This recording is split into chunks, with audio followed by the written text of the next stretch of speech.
तो अपन एक बार लिखते हैं, अपन किसकी तैयारी कर रहे हैं, आरपीएससी सेकंड ग्रेड मैथ्स। अब देखिए जो 2022 और 2025 वाली जो दोनों वैकेंसी हुई थी उनमें जो मेजर पार्ट पूछा गया था वो ग्रेजुएशन वाला पार्ट था, है ना। 12th वाला पार्ट थोड़ा सा कम पूछा गया था उसकी तुलना में। बट अगर अपन डायरेक्ट ग्रेजुएशन पढ़ाएंगे तो क्या होता है, जैसे टीचिंग मेथड जो होता है आपके शिक्षण विधि, उसमें एक रूल होता है सरल से जटिल की ओर, इजी टू हार्ड वाला रूल होता है। क्लियर है। तो अपन जो पहले या दूसरे दिन मतलब ऐसा बोले 1-2 टॉपिक अपन पढ़ेंगे जो बहुत ही सिंपल है, फिर धीरे धीरे करके अपन पहले ग्रेजुएशन वाला कवर अप करेंगे। क्यों करेंगे ग्रेजुएशन वाला कवर अप? क्योंकि क्या बोलते हैं 22 वाली वैकेंसी और 25 वाली वैकेंसी दोनों में लगभग 80 से 85 क्वेश्चन आए थे। तो मतलब ये है कि 26 वाली में बहुत ज़्यादा चांसेस है कि वही ग्रेजुएशन से ज़्यादा क्वेश्चन आए। क्लियर है। तो सबसे पहले अपन का उसको शुरू करेंगे। उसके पहले अपन बहुत सिंपल कोई भी अगर मैथ्स पढ़ाए, चाहे 6th क्लास के, 7th, 8th, 9th, 10th कोई से भी क्लास के अगर मैथ्स पढ़ाए तो पहले सबसे पहले सभी ये पढ़ाते हैं नंबर सिस्टम। अगर मान लो किसी को नंबर ही नहीं पता 1 2 3 4 5 तो पूरी मैथ्स का कोई औचित्य नहीं रहेगा आपका। तो सबसे पहले अपन नंबर सिस्टम से शुरू कर रहे हैं, जिससे 2022 में और 2025 दोनों में 2-2 क्वेश्चन आए थे। अपना टारगेट अपन को 3 दिन में नंबर सिस्टम पूरा कंप्लीट करना है, थ्योरी प्लस प्रीवियस क्वेश्चन मिला के। क्लियर है। अपन एग्जाम ओरिएंटेड ही पढ़ेंगे। अपन कोई नहीं कि सर ये नंबर सिस्टम तो हमारे क्या बोलते हैं, जैसे फॉर एग्जाम मान लो कि 3rd ग्रेड में भी आता है, हमारे पटवारी में आता है, हमारे वीडियो में आता है, कुछ और एक्स्ट्रा सर आप उसका भी पढ़ा दो। नहीं, अपन केवल 2nd ग्रेड पर कॉन्सेंट्रेट रहेंगे ना, कहीं इधर उधर नहीं भागेंगे अपन। ठीक है। तो सबसे पहले अपन यहाँ लिख लीजिए नंबर सिस्टम, संख्या सिद्धांत या संख्या पद्धति बोल दे बहुत अच्छे से। ये जो मेजरली टॉपिक है 9th से 10th वाला पार्ट का है आपका, और जो 2022 में यहाँ से 2 क्वेश्चन आए थे और 2025 में भी यहाँ से 2 ही क्वेश्चन आए थे। क्लियर है। तो आप इतना सब तो लिखिए।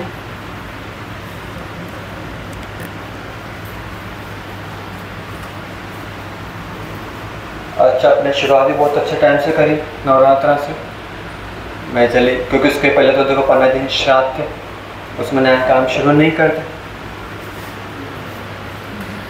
इतना तो हमें भी पता है ना।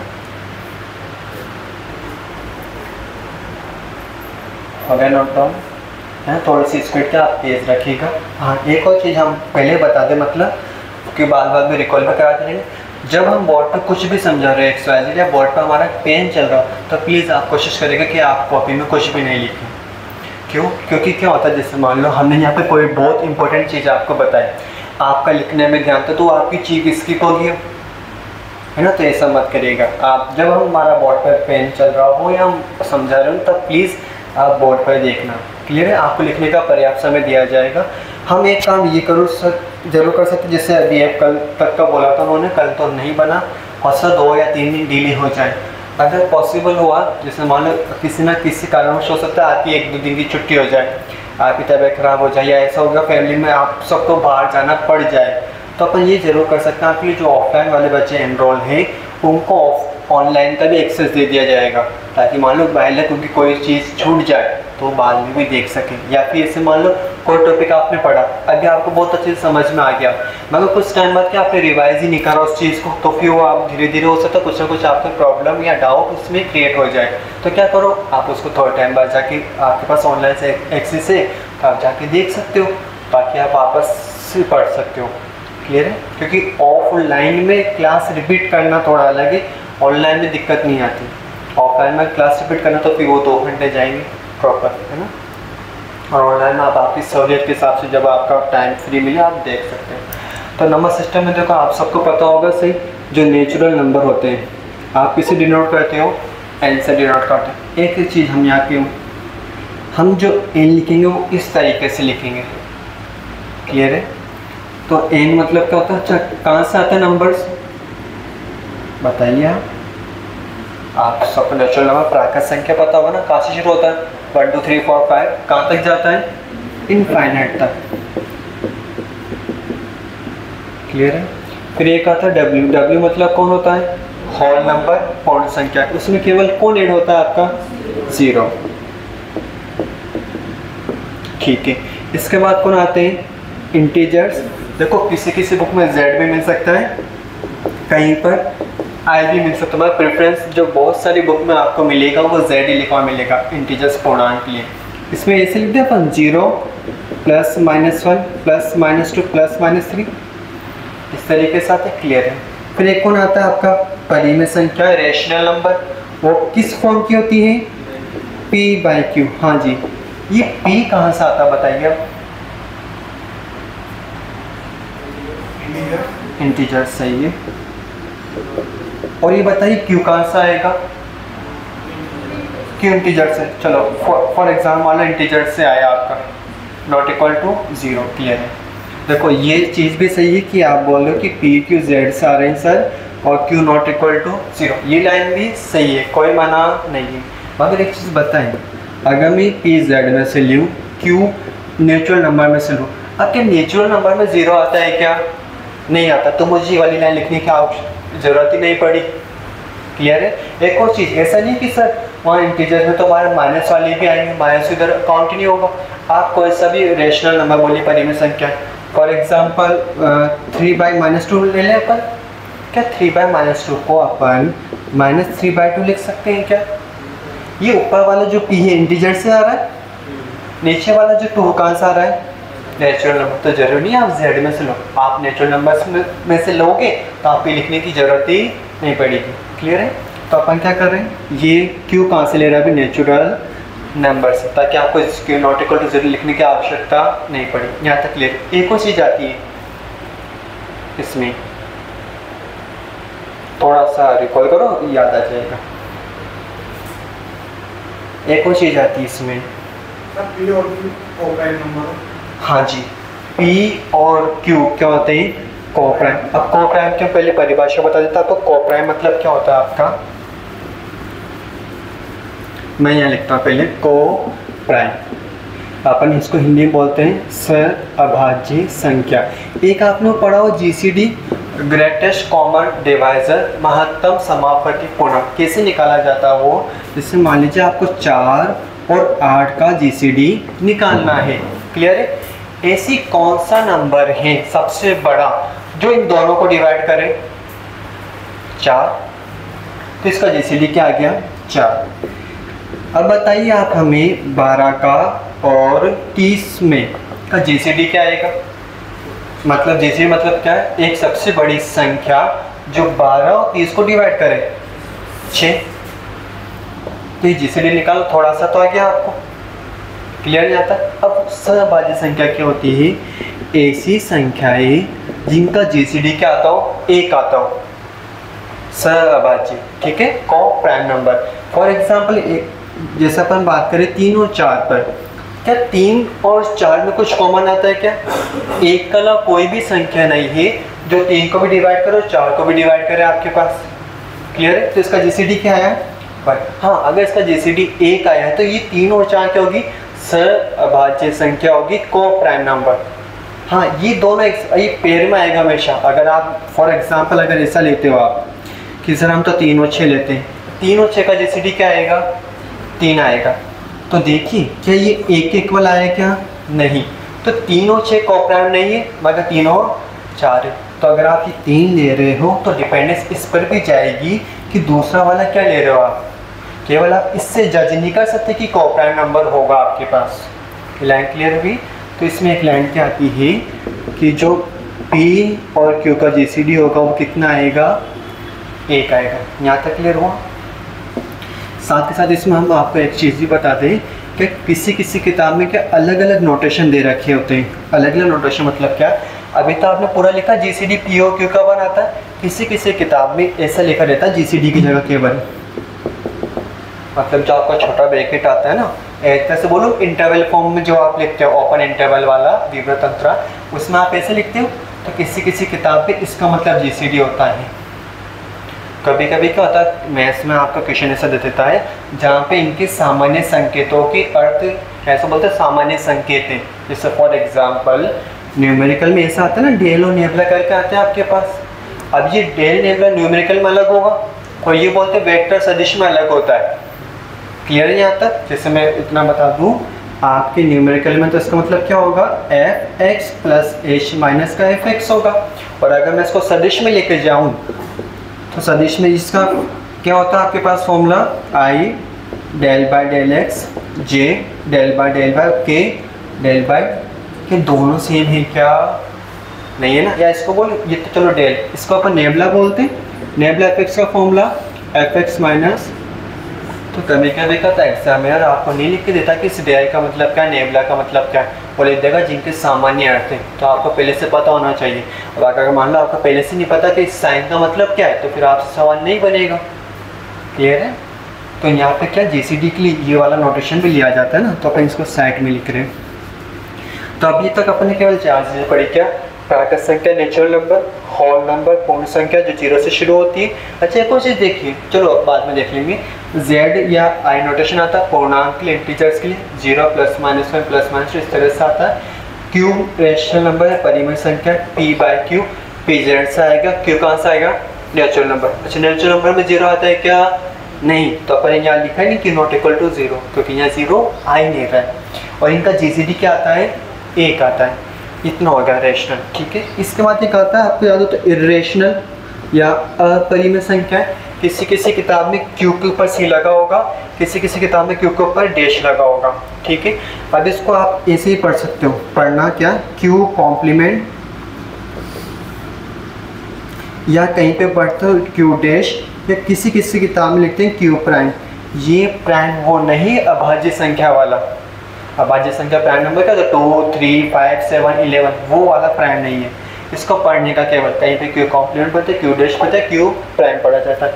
ठीक है, इसकी कोई अलग से डेफिनेशन नहीं, इसकी डेफिनेशन इस तरह से दी जाती है कि जो रियल नंबर है उसमें से आप रेशनल परिमेय संख्या घटा दो, वो क्या आ जाएंगे, अपरिमेय संख्या। क्लियर?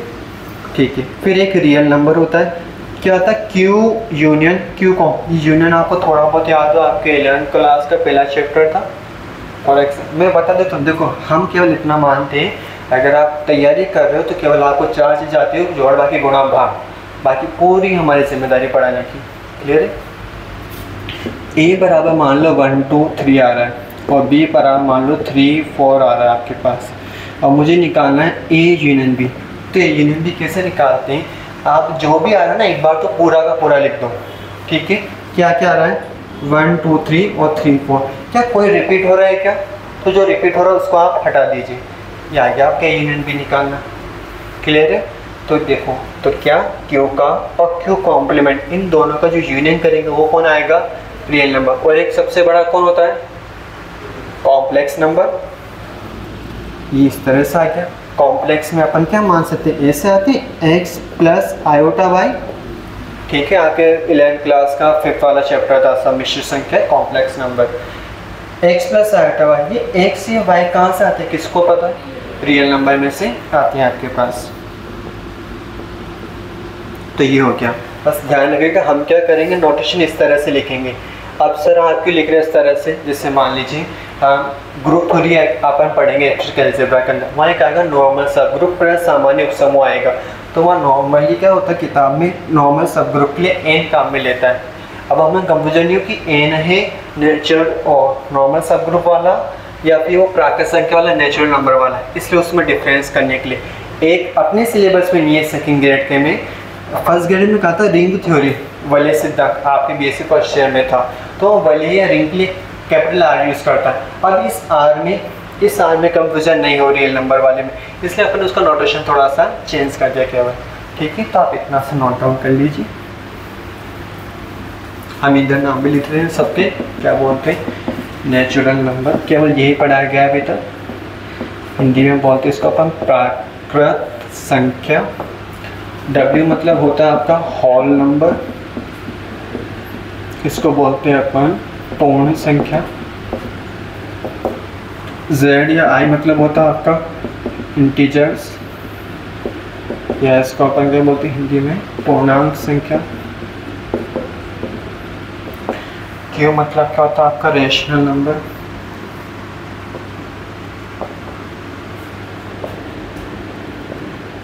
इसको हिंदी में बोलते हैं परिमेय संख्या।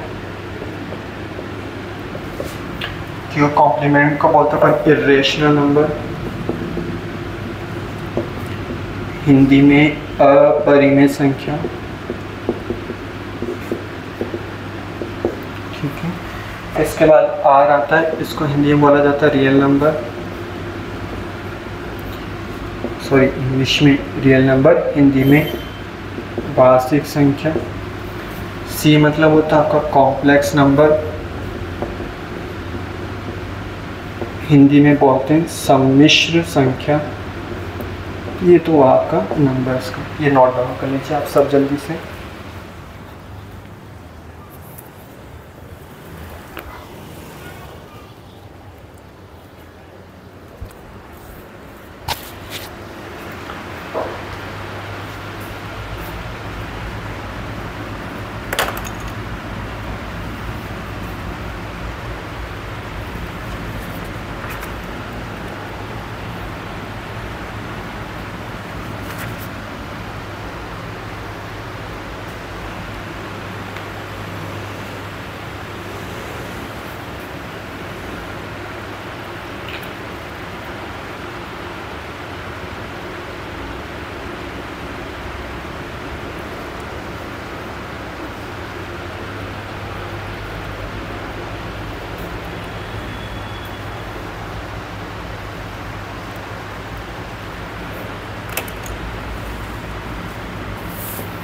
अच्छा, इंग्लिश मीडियम आप दो पहला और भी कोई है क्या?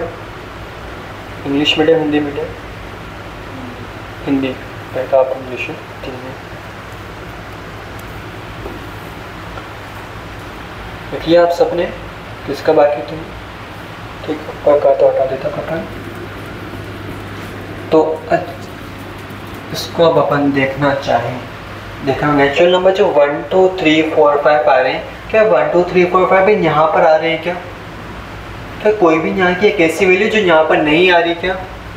नहीं, मतलब सारे के सारे नंबर्स यहाँ पर आ रहे हैं। तो आपको अगर हम थोड़ा सा रिकॉल करें आपका 11वीं क्लास का, आपने पढ़ा हुआ एक सेट समुच्चय, उसमें था ए सबसेट बी, ए बी का उपसमुच्चय। उसमें क्या होता है, अगर ए बी का सबसेट होता है तो ए के सारे एलिमेंट कहाँ जाते हैं? बी में। क्या बी के सारे एलिमेंट ए में होना जरूरी है क्या? नहीं है ना। तो मैं ऐसा बोल दूं कि जो कैपिटल एन है वो मेरा सबसेट होगा डब्ल्यू का। क्लियर? अरे क्या डब्ल्यू के सारे एलिमेंट क्या जेड इंटीजर्स में पूर्णांक संख्या में आ रहे हैं क्या आपके पास? ये भी आ रहे हैं, तो ये किसका सबसेट होगा? जेड का। अब बताइए क्या जेड के सारे एलिमेंट क्यू में आएंगे क्या? देखो मान लो चलो 2 ले लेते हैं अपन। क्लियर? क्या 2 को अपन 2/1 लिख सकते हैं क्या?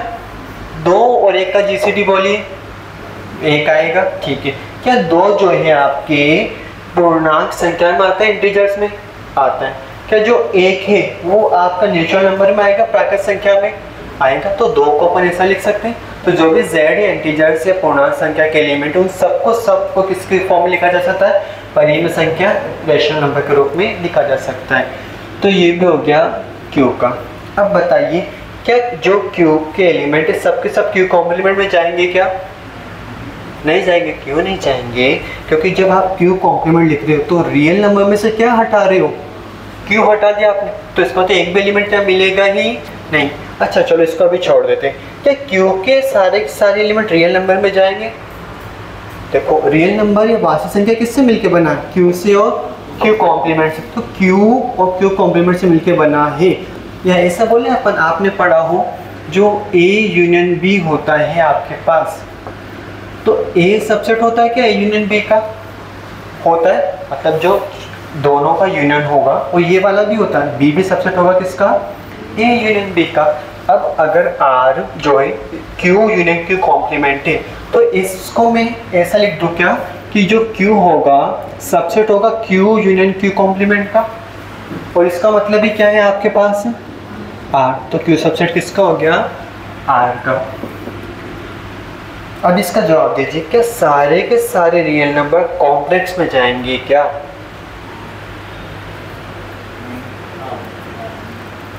चलो बता देते हैं। हाँ देखिए, जैसे 2 मान लें, क्या 2 रियल नंबर है क्या आपके पास? 2 रियल नंबर है, क्लियर है। अरे 2 को अपन समझे 2 + 8 × 0, क्या उस रूप का बन गया क्या? x की जगह क्या आ रहा है? 2, y की जगह क्या आ रहा है 0, 2 और 0 रियल नंबर है तो आपने 2 को क्या करा कॉम्प्लेक्स वाली फॉर्म में लिख दिया। तो जो भी रियल नंबर है सबके सबका जा रहे हैं कॉम्प्लेक्स में। यहाँ तक क्लियर हुआ? ठीक है। अब क्यू कॉम्प्लीमेंट को कंसिडर करते हैं अपन, है ना। तो क्यू कॉम्प्लीमेंट के लिए क्या आता है, क्यू कॉम्प्लीमेंट सबका जाएंगे आर में और सारे आर का जाएंगे सी में। हाँ, अगर अपन लिखना चाहे क्यू कॉम्प्लीमेंट किस तरह के एलिमेंट आते हैं तो उदाहरण के तौर पर लिख सकते हैं, जैसे √2 आता है, √3 आता है आपके पास, है ना। या क्या बोले पाई पढ़ा हुआ आपने। एक और चीज़ मैं यहाँ कंफर्म करता आपको, पाई की वैल्यू कितनी होती है आप सब बताइए जल्दी से। ठीक है, पहले ये वाला हटा दो इधर का, है ना, समझाने के लिए। तो पाई की वैल्यू आप में से किसी ने बोली 3.14 और 22/7। ठीक है, 22/7 और बोलिए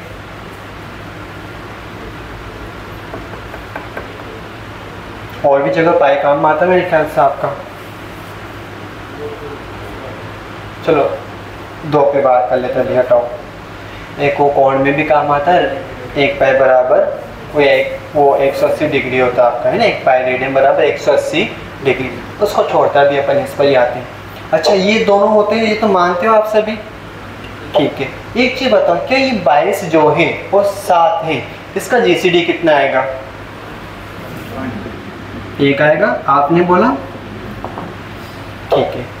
क्या ये जो 22 है वो आपके पूर्णांक संख्या इंटीजर्स में जाएगा? क्या जा रहा है? ठीक है। जो नीचे बटा 7 आया है वो क्या नेचुरल नंबर में है? क्या है? अरे इसने तो तीनों कंडीशन सेटिस्फाई कर दी आपकी। फिर तो ये किस में गया? क्यू में, परिमेय में, रेशनल में। मगर क्या ये पाई परी में होता है? क्या नहीं होता। तो फिर ये जो लिखा है वो गलत है। अपन क्या करते हैं गणित में कैलकुलेशन करने के लिए पाई का मान 22/7 मान लेते हैं, बट वो एक्चुअल में 22/7 नहीं होता है। ठीक है, और 22/7 से 3.14 करके आता है, ये ध्यान रखिएगा। अपन कैलकुलेशन करने के लिए 22/7 लिख के चलते हैं, मगर वो 22/7 नहीं है, ये ध्यान रखिएगा। ठीक,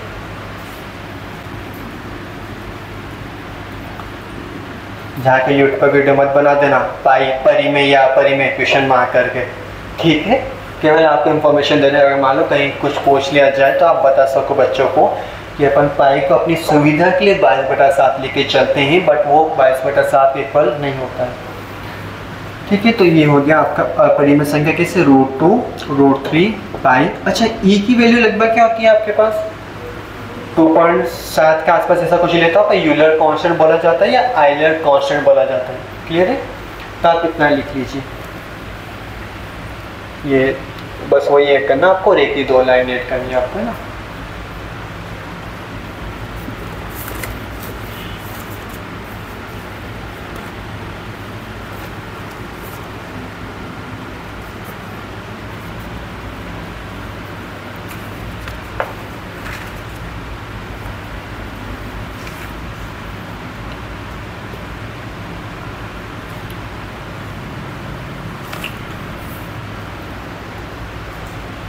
अपन यहाँ लिखते हुए जाते हैं क्लास फर्स्ट, क्योंकि क्या रिकॉर्डिंग करें फिर बाद में मैनेज करना आसान रहेगा।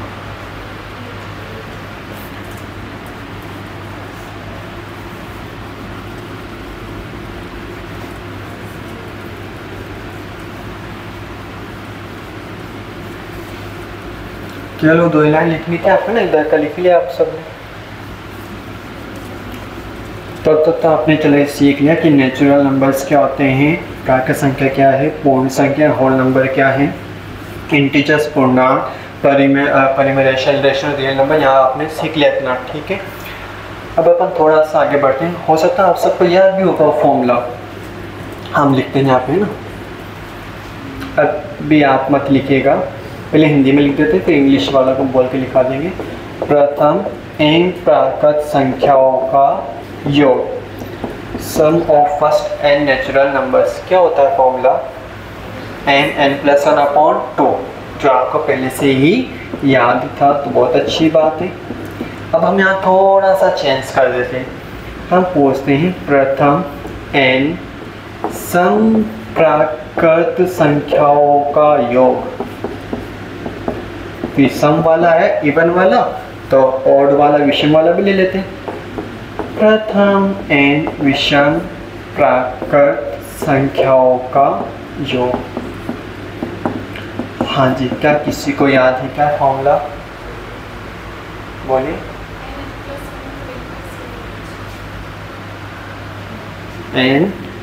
n+1 अपॉन 6 नहीं, ये फॉर्मूला होता है आपका प्रथम n प्राकृत संख्याओं के वर्गों का योग।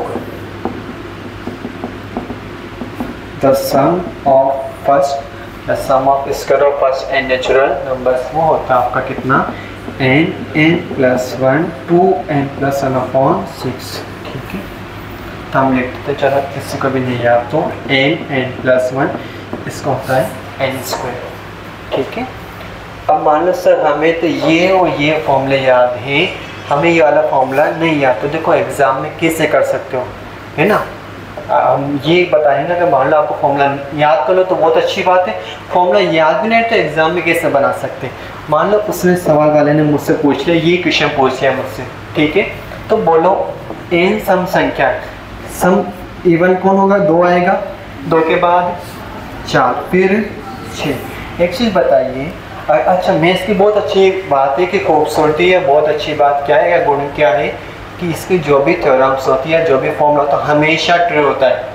ऐसा नहीं कि इंडिया में ट्रू है तो अमेरिका में ट्रू नहीं है, ऐसा नहीं कि आज ट्रू है तो कल ट्रू नहीं है, अपनी हमेशा सत्य होगा।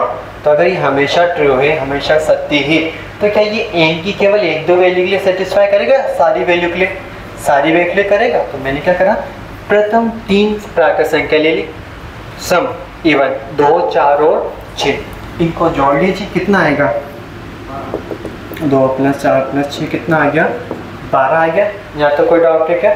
ठीक है, अपने 3 संख्या ली ना, तो यहाँ पर रखो फॉर्मूले में 3 × 3 + 1 3 × 4 आ गया। तो अगर मान लो एग्जाम में फॉर्मूला भूल जाओ और एग्जाम में ये क्वेश्चन आ गया, तो क्या करो, n की वैल्यू अपनी मर्जी से रख लीजिए, और जिन 12 आ गया तो जिस ऑप्शन से 12 है वो आंसर हो सकता है, होगा नहीं। क्यों हो सकता? 2 ऑप्शन से 12 आ जाए, ये भी तो हो सकता, पॉसिबल है वहाँ पे। ठीक है, तो फिर क्या करो, उसके लिए आप n का मान को दूसरा ले लो, इसमें से आप क्या बोलते हैं 8 भी ऐड कर लो, तो इस करके आप ऑप्शन डिस्कार्ड कर सकते हैं। क्लियर है? तो ये 4 फॉर्मूला तो है ही अपने, तो अपन भी थोड़ा सा और लिख लेते हैं जो अपने काम का हो सकता है। प्रथम n प्राकृत संख्याओं के घनों, घनों मतलब होता है क्यूब का योग। सिंपल सा फॉर्मूला, ये वाला उठाओ तो इसका क्या लगा दो, हाँ इसका लगा दो। ठीक है, ये 4-5 फॉर्मूले लिख लीजिए। इंग्लिश मीडियम वाला हम कन्वर्ट कर लेते हैं आपके लिए। The sum of first n natural numbers, English medium वाला आपके लिए कन्वर्ट कर रहे हैं। फर्स्ट वाला है the sum of first n natural numbers, और फॉर्मूला लिख लीजिए n+1 upon 2।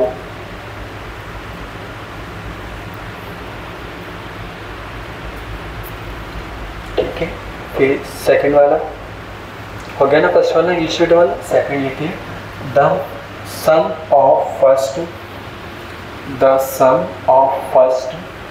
n even natural numbers, the sum of first n even natural numbers, formula लिख लीजिए आप n+1।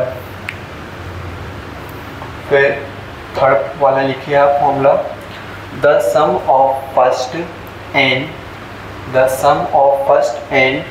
Odd natural numbers, the sum of first n odd natural numbers equal to लिखिए आप n²। The sum of first n odd natural numbers equal to n²। फिर fourth वाला लिखना English medium वालों, the sum of squares of the sum of squares of first and natural numbers. The sum of square of first and natural numbers. Formula n+1 to n+1 by 6.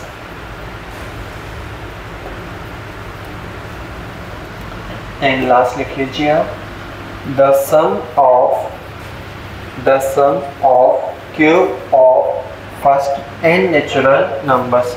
The sum of cube of first n natural numbers equal to n+1/2 का whole square. ये साथ के साथ याद करते भी चलना. क्यों? क्योंकि ऐसा नहीं हो कि हाँ सर हमने पढ़ लिया आज तो याद है, 10 महीने बाद हमारा एग्जाम है तब तक सब साफ. ये ध्यान रखिएगा, जो भी फॉर्मूला आपको यहाँ पढ़ाया जाएगा अगले दिन बीच में कभी भी सुन सकते हैं. ना तो पहले सुनेंगे ना बाद में सुनेंगे. पहले सुनेंगे तो क्या होगा, आप लेट आओगे. बाद में सुनेंगे तो किसी बहाने से जल्दी निकल जाओगे. बीच में सुनेंगे ताकि आपको साथ साथ चीज़ें याद भी रहें. ठीक है, क्लास का क्लास में याद हो जाए.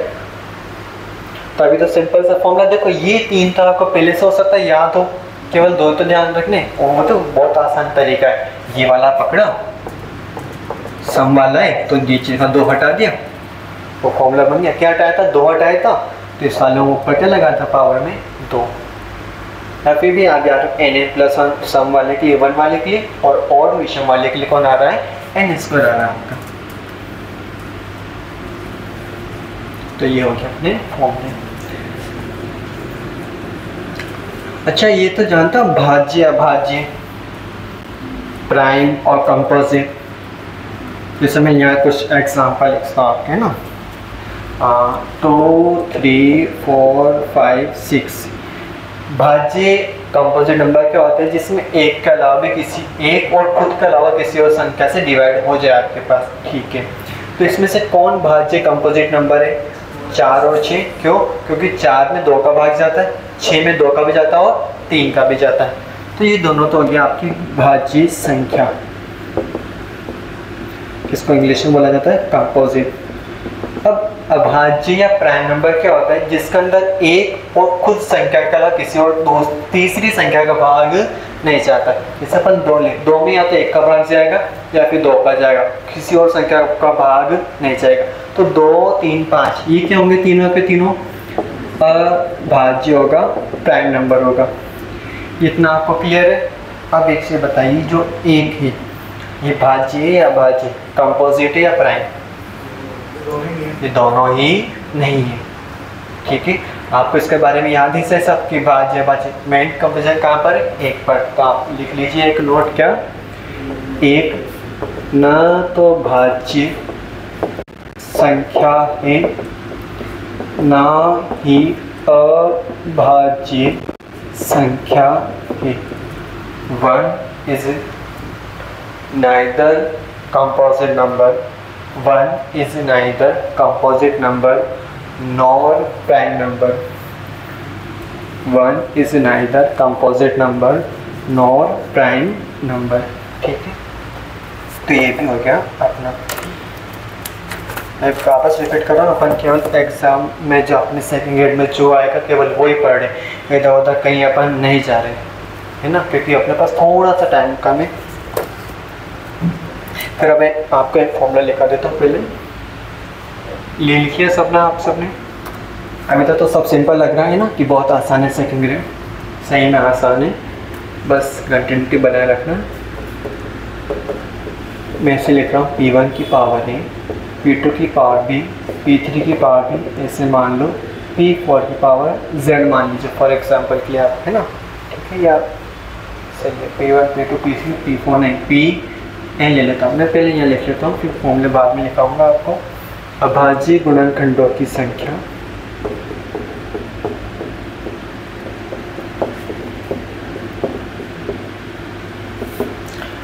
सेकेंड एक आता है आपके पास कुल गुणनखंडों. इंग्लिश मीडियम वालों भी आपको ट्रांसलेट कर दिया जाएगा.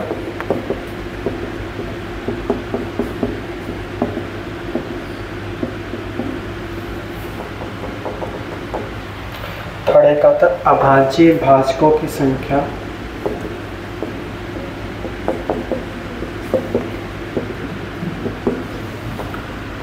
एक फोर्थ आता है आपके सभी भाजकों या इनको नाम होता है इसका गुणनखंडों का संख्या का योग। अब जब इसमें दो वर्ड काम हमारे तो भाजक या बोले तो डिवाइजर, जिसमें मान लो 12 है, 12 के अंदर किस किस का भाग जाता है, 1 का, 2 का, 3 का, 4 का, 6 का और 12 का।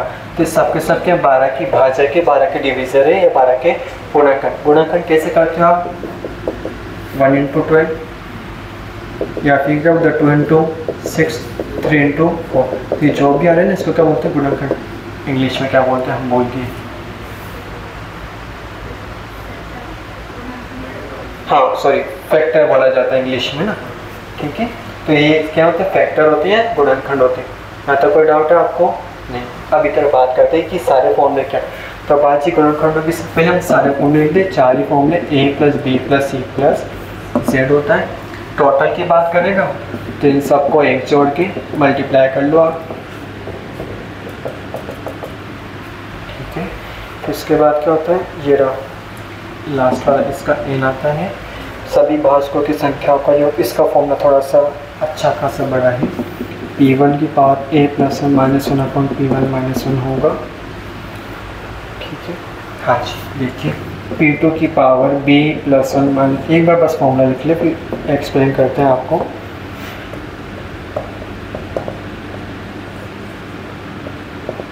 हाँ जी, तो अपन एक एग्जाम्पल से समझते अपन ये 12 ले लेते काम में, ठीक है। कि इस 12 को 2 × 3 × 2 लिखा जा सकता है क्या, ठीक है। अरे इसका बोल 2 की पावर 2 आ रही है, 3 की पावर क्या आ रही है 1, है ना। ये ध्यान रखिएगा, नॉर्मली जितने भी पी आई आएंगे ना ये सबसे सब क्या रहेंगे, अभाज्य रहेगा, प्राइम रहेगा। तो अगर इसकी तुलना करें तो 2 अभाज्य क्या प्राइम नंबर, 3 भी अभाज्य प्राइम नंबर है। तो p1 की जगह क्या आ गया आपके पास 2, p2 की जगह 3, a की जगह और b की जगह 1। अब मान लो पहला पूछा अभाज्य गुणनखंडों की संख्या कितनी, आपको क्या करना, केवल जो पावर से उनको ऐड कर लो। कितनी पावर आई थी 2 और 1, 2 + 1 क्या हो जाएगा 3। तो आप ऐसे लिखते एग्जाम्पल फर्स्ट बोल देते इसको, है ना। और पहला पॉइंट से अपना मीनिंग क्या होगा, ये वाला, ठीक है। तो इसके लिए कितना होगा 12 के लिए 2 + 1 बराबर क्या आ गया 3 आ गया, क्लियर। सेकंड है कुल गुणनखंडों की संख्या की टोटल कितने फैक्टर होंगे। तो क्या करना आपको, जो पावर्स मिली ना पावर्स में एक जोड़ के मल्टीप्लाई कर दीजिए। तो जोड़िए कितना होगा 2 + 1 और यहाँ पर 1 + 1 कितना होगा 3 × 2 कितना आ जाएगा 6। आप चेक भी कर सकते हो कैसे, अभी आपने बोला था 12 में किस किस का भाग जाता है, 1 2 3 4 का भी जाता है ना।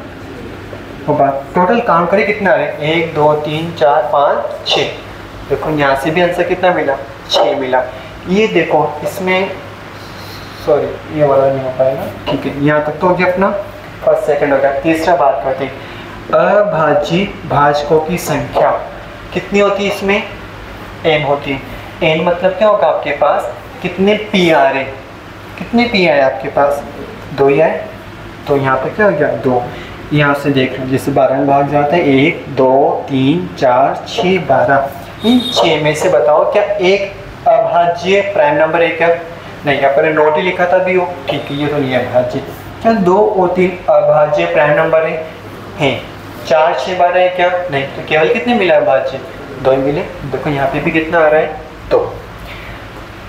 फोर्थ वाला बोले सभी भाजकों की संख्याओं का योग। तो ये फॉर्मूला लगाते पहले ना, p1 की जगह बोलिए हम क्या रखेंगे 2 रखेंगे।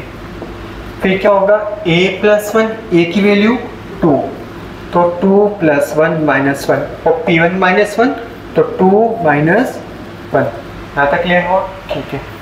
मल्टीप्लाई करिए, फिर p2 की वैल्यू बोलिए 3, b की वैल्यू 1 थी। हाँ पढ़ो सर, हमने क्या पढ़ा और क्वेश्चन पूछे गए हैं, ये ध्यान रखिएगा ना, जो आपको टफ लगेगा ना वही पूछा जाएगा। अब क्या p3 भी क्या अपने पास नहीं, तो इसको सॉल्व कर लेते हैं। 2 + 1 2 की पावर 3 2 की पावर 3 8 है ना, 8 - 1 नीचे क्या बचेगा 1, ठीक है। 3 की पावर 2 कितना होगा 3 की पावर 2 9, 9 माइनस 1 बटा 2 आ जाएगा, 8 माइनस 1 7, यहाँ से क्या बचेगा 8 बटा 2 4, 4 इंटू 7, इतना तो अपन कर ले। अब ये निकला क्या, टेबल इनको जोड़ना तो 12 और 6 18, 18 और 4 22, 22 और 3 25, 25 और 2 27 और 1, ये आया 28। तो यहाँ तक क्लियर हुआ। तो ये फॉर्मूला लिखिए आप पूरे, और इसका एक एग्जाम्पल लिख लीजिए, ठीक है। फिर जो एग्जाम में पूछा गया था एक सवाल, वो आपको दिया जाएगा करने को।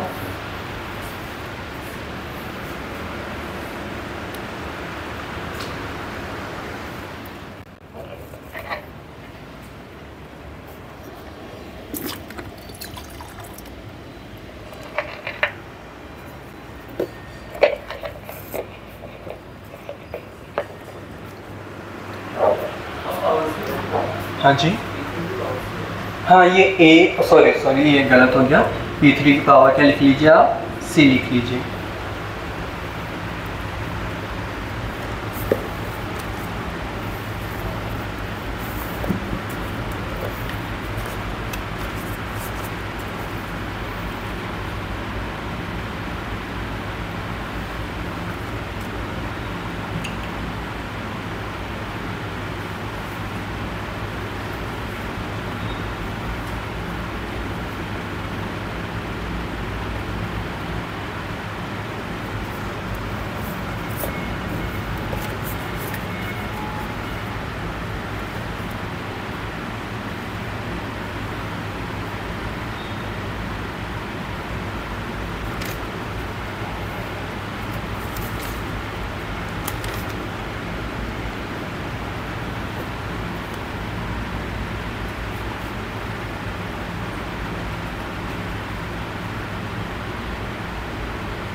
अरे सॉरी, इंग्लिश मीडियम वाला मैं कन्वर्ट नहीं कर रहा आपके लिए।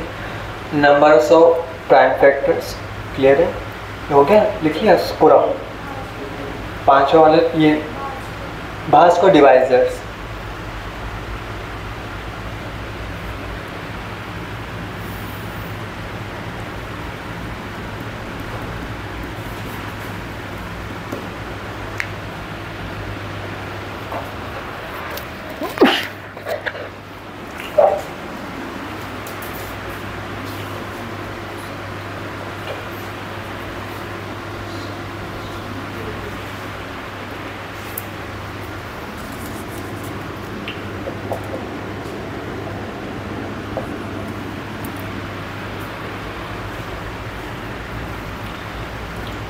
हो गया का सबका। फॉर्मूले, केवल फॉर्मूले लिख लीजिए।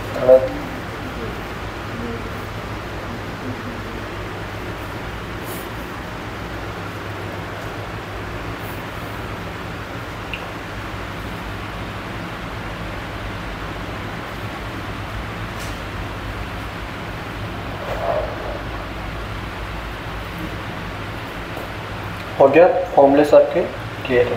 हटा देता हूँ फॉर्मूला, आप जब तक एक एग्जाम्पल लिख लीजिए।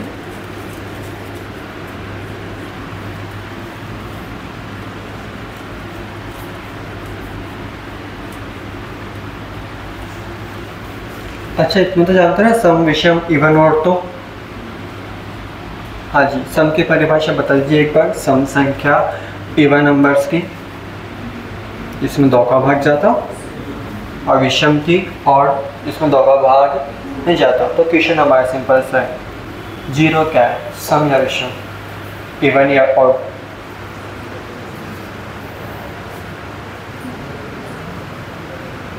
देखो, या तो सम होगा 2 का भाग जाए, और या फिर क्या होगा, विषम होगा, ऑड होगा।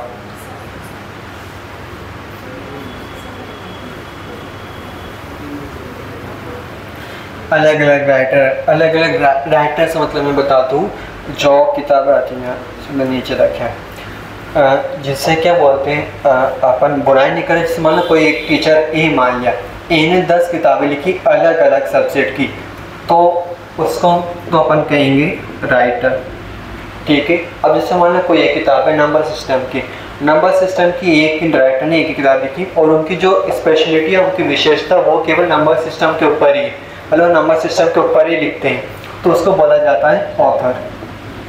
तो आपके अनुसार ऑथर ज़्यादा अच्छे होंगे या फिर राइटर? ऑथर, क्योंकि क्या उनको एक टॉपिक की बहुत अच्छी नॉलेज है। क्लियर है? तो जो अलग अलग ऑथर है वो अलग अलग चीज़ें मानते हैं। कुछ ऑथर तो क्या बोलते हैं कि जो आपने जीरो लिया है वो इवन भी और ऑड भी, सम भी और विषम भी। कुछ ऐसे जो केवल सम मानते, कुछ ऐसे जो दोनों ही नहीं मानते। अपने गणित में भी अपवाद होते हैं, एक्सेप्शन होते हैं, केमिस्ट्री में नहीं होते केवल अपवाद। आप सबने पढ़ा होगा, मतलब थ्योरम भी प्रूव करिए आप सबने कि इंफिनिमम छोटा होता है किससे? थोड़ा सा अगर ये एनालिसिस याद हो पुराना तो सबने ये पढ़ा होगा, आपने थ्योरम में सिद्ध करी इंफिनिमम छोटा होता है किससे? एक ऐसा एग्जाम्पल भी एग्जिस्ट करता है विद्यमान है जिसमें उल्टा होता है। हाँ जी, जब अपन रियल एनालिसिस पढ़ेंगे तब बताएंगे आपको। ऐसा भी एक एग्जाम्पल है जिसमें इसका उल्टा होता है। मतलब अब बोलोगे सर आप तो गलत पढ़ा रहे हो हमें। हम आपको जब एनालिसिस पढ़ाएंगे सुप्रीम तो वहाँ बताएंगे वैसे वही वाला एग्जाम्पल। ठीक है, अभी समझाने बैठेंगे तो फिर हमें पूरा ये इनफ्लेम क्या होता है पूरा शुरू से बताना पड़ेगा। क्लियर? तो रियल एनालिसिस जरूर बताएंगे आपको कि ऐसा भी होता ही।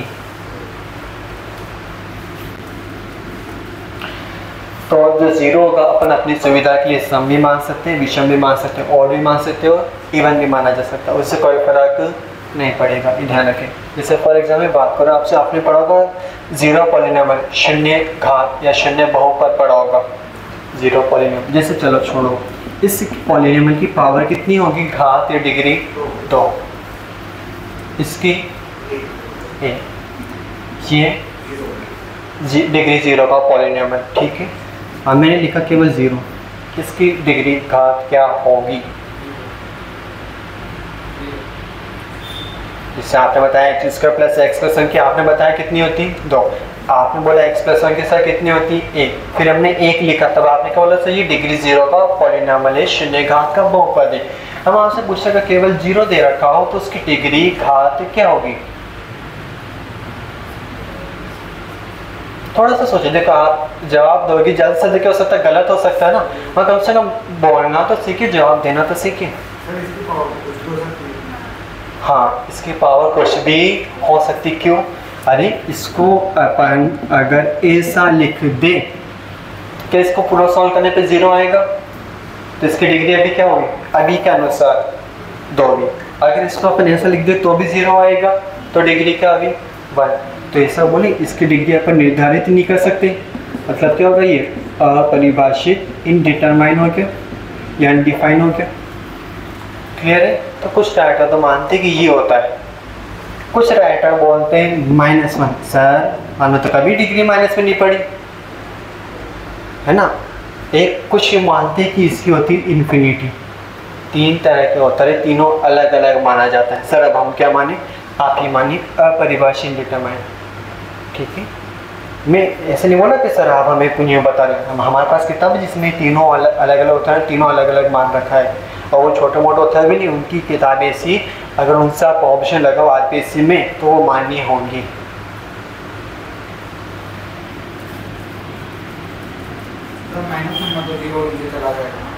आपकी बात सही है, मना नहीं कर रहे हैं, बट वो ऑथर ने मान रखा है। वो ऑथर भी बहुत अच्छा खासा नाम है, छोटा मोटा नाम नहीं है, मतलब पूरे इंटरनेशनल लेवल पर उनका नाम है, तो वो मान रखी उन्होंने। बट अपन वो नहीं मानेंगे, अपन केवल परिभाषित इनडिटरमाइन ही मानेंगे।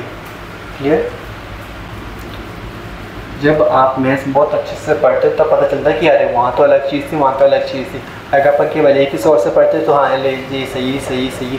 जब आप अलग अलग किताबों से पढ़ते तो पता चलता है अरे यार यहाँ तो अलग दे रखा, वहाँ तो अलग दे रखा है ना। तब चीज़ें और ज़्यादा क्लियर होना शुरू हो जाती है। तो अब हम आपका एक सवाल देते हैं, इसी का जैसा करना आपको है ना। अच्छा, इसमें हमने जो 12 था, 12 को पहले कैसे तोड़ा था? प्राइम फैक्टर में अभाज्य गुणा करना। मतलब क्या?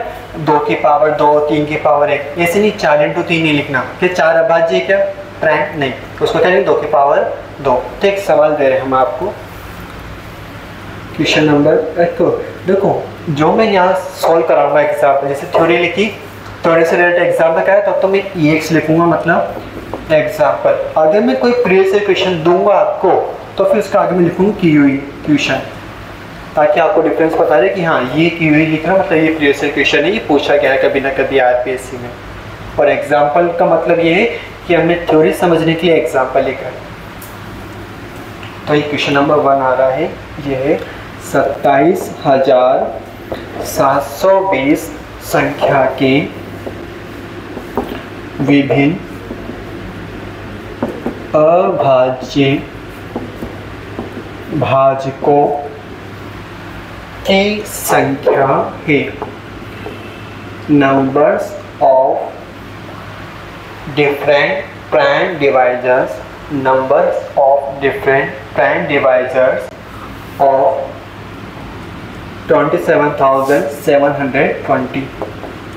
ऑप्शन भी लिख कर दे रहा हूँ मैं आपको, 6, 5, 4 और 7। तो आप सॉल्व करिए। पहले तो ये पता करिए कि इसमें पहला, सेकंड, तीसरा, चौथा कौन सा वाला फॉर्मूला काम में आएगा। हमने यहाँ कभी इसमें 4 फॉर्मूले लिखा है, तो पहले तो ये पता करिए कि कौन सा वाला काम में आएगा इसमें आपके।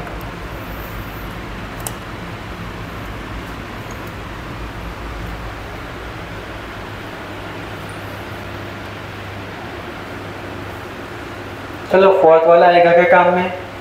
नहीं, उसमें तो क्या पूछा, एडिशन पूछा, योग। यहाँ पे योग पूछा है क्या? नहीं। तो चौथा वाला फॉर्मूला काम में नहीं आएगा। कौन सा बचा? पहला, दूसरा और तीसरा बचा। अभाज्य भाजकों की संख्या पूछी ना, तो ये अभाज्य भाजक या प्राइम डिवाइजर कौन से वाले में लिखा है? फर्स्ट वाले में, थर्ड वाले में? थर्ड वाले में। थर्ड वाला फॉर्मूला लगाना आपको, तो लगाइए, आप सॉल्व करिए, खुद से सॉल्व करिए। ज़्यादा से ज़्यादा गलत होगा बस, है ना। और जितना गलत होगा उतना अच्छा कि अपन सीखेंगे नया।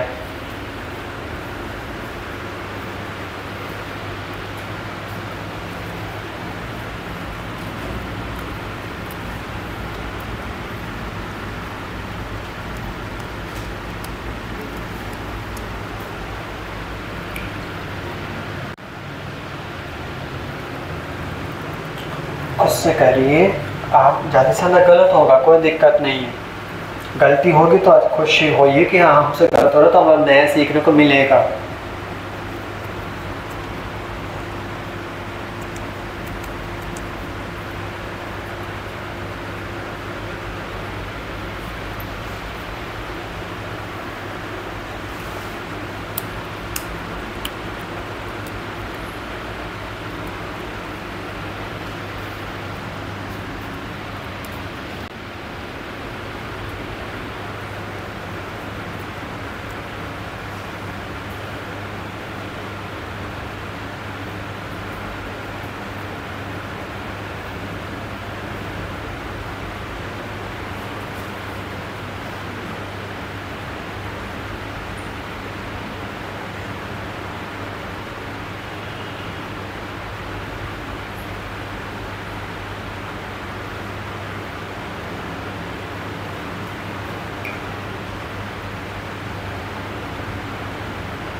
पहला वाला सही था। कौन सा ऑप्शन है? बोलना मत, केवल इशारे से बताएं। बोलते हैं बाकी सब बच्चे भी वही करेंगे, फिर इसे कर लीजिए इशारा, वो वाला ऑप्शन है। ठीक है, ऑप्शन पूछेंगे मैं ना आपसे।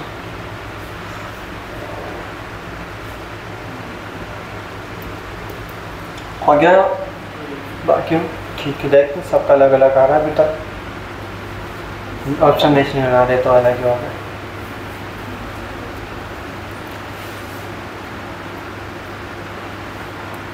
बताएं या हो पा रहा सॉल्व? लो देखिए, चलो बोर्ड पर देखो, कितना टाइम मिलेगा वहाँ पर, कैसा तो अपन के क्वेश्चन 10 मिनट मिलेगा। देखिए इधर पीछे 0 आ रहा है, 0 मतलब 10 का भाग जाएगा। ठीक है, तो इसको तो अपन सबसे पहले ऐसे लिख दें। ठीक है, 10 का मतलब क्या हो गया? अब केवल क्या बचा? 2772 बचा। इसको इधर लिख लीजिए आप। 2772। सबसे पहले 2 से डिवाइड हो सकता है क्या? ठीक है, 2 से डिवाइड करेंगे अपन तो ये आएगा क्या? अरे वापस 2 से डिवाइड हो जाएगा, कर लीजिए जल्दी से आप। 2 से डिवाइड करने पे आपके पास ऐसा आएगा क्या? 2 से डिवाइड होगा नहीं, 3 से हो सकता है, करिए 3 से डिवाइड। अब 3 से होगा क्या? 3 से नहीं हो रहा, कोई बात नहीं। अब भैया बोल रहे 7 से, तो 7 से कर लो आप, 3 से भी हो जाएगा। ठीक है, तो करके देख लेते हैं अपन। 2, हाँ सॉरी, हो जाएगा 3 से भी। तो देखो 23 में तो कितनी बार जाएगा? 7। और क्या बचेगा? 21 में भी 7। 77 आ गया तो वही 11 × 7 ही होता है। तो एक बार 7 लिखा, एक बार क्या लिखा आपने? 11। तो 27 से बढ़ता के लिए आया, कौन कौन आया? जैसे लिख दूँ मैं, 2 की पावर 2 बार, 3 की पावर भी 2, 7 की पावर, 11 की पावर। अब कंबाइन करो इसको। 2 की पावर यहाँ कितनी थी? यहाँ पर 2 की पावर 3 होगी, ठीक है। फिर 3 की पावर, फिर 5 की पावर 1, 7 की पावर। अब इसमें कौन सा फॉर्मूला लगेगा? थर्ड वाला, ठीक है। और थर्ड वाला फॉर्मूला क्या बोलता है? कितने पी आ रहे हैं, मतलब ये तो कितने पी आए? 1, 2, 3, 4 और 1 का मन आ गया 5। तो ऑप्शन नंबर सेकंड। और ये क्वेश्चन आया था RPSC के अंदर, आया था फर्स्ट ग्रेड में 2022 में। बोलोगे सर हम तो सेकंड ग्रेड की तैयारी कर रहे हैं, फर्स्ट ग्रेड क्वेश्चन क्यों सॉल्व करें? जो फर्स्ट ग्रेड और सेकंड ग्रेड है इसका लगभग 80% या 80 से 75% सिलेबस कॉमन है। तो अगर कॉमन सिलेबस है तो उसके क्वेश्चन भी तो इधर रिपीट हो सकते हैं, है ना। जैसा मैं आपसे बात करूँ बहुत सिंपल सा बताएंगे अपन। अभी जिन्होंने सेकंड ग्रेड दिया उनको पता है ये वाला क्वेश्चन आया था, अपने कल डिस्कस भी करा था। और इसके बेटा 5G वाला भी सवाल आता है 11 सितंबर वाले को। ये सवाल राजस्थान में सबसे पहले पूछा गया था असिस्टेंट प्रोफेसर में, जिसका एग्ज़ाम 23 मई 2024 को हुआ था। अब बड़े सर उतना बड़ा एग्ज़ाम, हम तो सेकेंड ईयर की तैयारी करें, बट जो सिलेबस कॉमन था ना, तो जो सवाल यहाँ पर आता वही सेकेंड ग्रेड में आया, वही अभी फर्स्ट ग्रेड में भी आया था जो 25 जून 25 को हुआ था। तो जो भी अपने कॉमन सिलेबस वाला रहेगा सवाल वो जरूर करेंगे अपन, चाहे से फर्स्ट ग्रेड में आए, कॉलेज लेक्चर में आए या सेकेंड ग्रेड में आए। तो ये लिख लीजिए जिसका नहीं हो पाया था सवाल।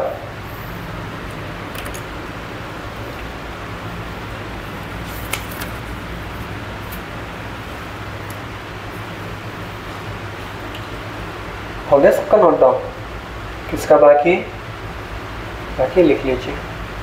जब तक हम 2 से सवाल लिख देते, ये जरूर मेंशन कर लेना कि RPSC में फर्स्ट ग्रेड में आता 2022 में, ताकि जब आप बाद में नोट्स पढ़ो तो आपका अलग एक प्रीवियस क्वेश्चन भी देखना में एक बार ही ना।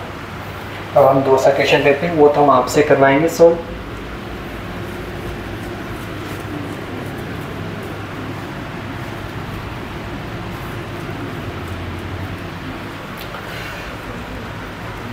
सवाल है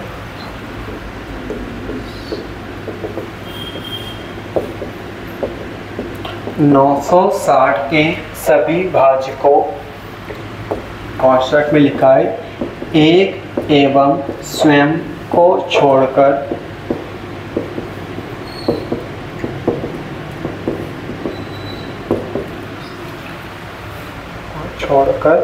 का योग है। ऑप्शन में लिख देता हूँ आपकी सुविधा के लिए। एक तो दे रखा 3047, एक ऑप्शन दे रखा 2180, एक ऑप्शन दे रखा 2087 और एक लास्ट ऑप्शन गिवन है आपको इसमें 3087।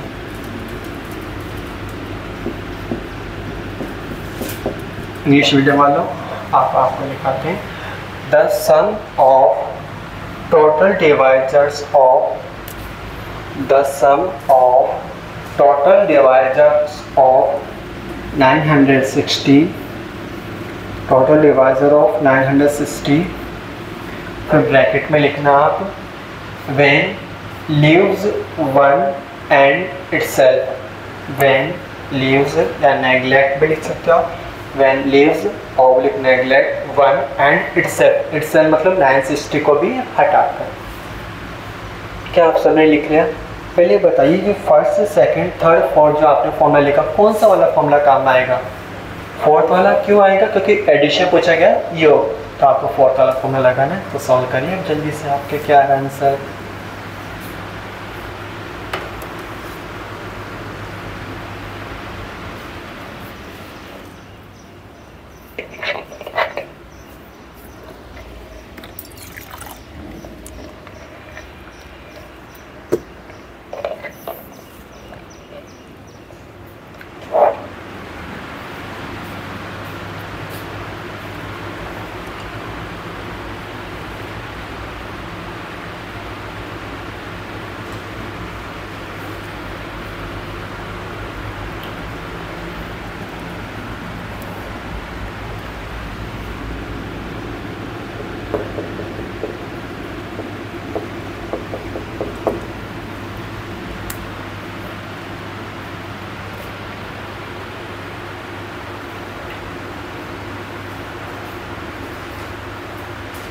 फॉर्मूला पीछे देख सकते हो, क्योंकि बहुत बड़ा फॉर्मूला हो सकता है भी हाथों हाथ आपको याद नहीं हुआ हो।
थोड़ा जल्दी जल्दी करिए, कैलकुलेटर क्या फॉर्मूला लगाना आपको, ठीक है। देखते हैं नहीं आ रहा ऑप्शन फर्स्ट, हाँ शुरू में सबका अलग अलग आ सकता है ऑप्शन, ऐसे मत ऑप्शन मिस नहीं हो रहा। 3028 आएगा, हाँ बोलिए। 3000 क्या आ रहा है आपके, 48 48 आपके भी आ रहा है क्या, पीछे 8 आएगा, ठीक है जी। अब देखिए फॉर्मूला आपके सामने था, क्वेश्चन आपके सामने था, आपने क्या पढ़ने में थोड़ी सी मिस्टेक कर दी। क्या मिस्टेक कर दी, उसमें जो उसने अलग से मेंशन करके दिया उसको तो आप भूल गए, आपको लगा ब्रैकेट में दे रखा है, क्या नहीं दे रखा होगा, नहीं ये तो चीज़ काम की थी। अगर मैं बताऊँ आपका फॉर्मूला लगाओ पहले तो आप, है ना, तो जैसे 960 है, पीछे वो 960 है, पीछे क्या रहा 0, उसका 96 इंटू 10, ठीक है। अरे 96 तो क्या होता है मेरे ख्याल से 24 इंटू 4 होता होगा आपका, ये होता है। और 10 क्या होगा 2 इंटू 24 को अपन क्या लिख सकते 2 की घात 3 इंटू 3, 8 इंटू 3 24, तो ये 4 को 2 की घात 2, 2 की घात कितनी हो जाएगी टोटल 6, 3 की घात 1 और 5 की घात 1, ये क्या होगा 960 का वैल्यू होगी। P1 बोली कितना आएगा, तो P2 और P3 की वैल्यू 5, A की वैल्यू 6, B की वैल्यू और C की वैल्यू, ये तो बनी वैल्यूज। अब फॉर्मूला केवल क्या लिखा है, तो हमने आपको फोर्थ वाला P1 की पावर A + 1 - 1 अपॉन P1 - 1, इसको ब्रैकेट में बंद करते तो पूरा मल्टीप्लाई बाई P2 की power B + 1 - 1 upon P2 - 1 and last P3 की पावर C + 1 - 1 अपॉन P3 - 1। अब इसमें वैल्यू पुट करते हैं अपन, करिए पुट। P1 की जगह 2, A की जगह 6, तो डायरेक्ट लिख दे 6 + 1 7। यहाँ पे देखिए 3 की पावर B की वैल्यू 1 1 + 1 2, और 3 माइनस 1। हाँ जी, यहाँ P3 कितना है 5 और C की वैल्यू 1, तो 1 + 1 2। ठीक है, जल्दी से कैलकुलेट करते हैं।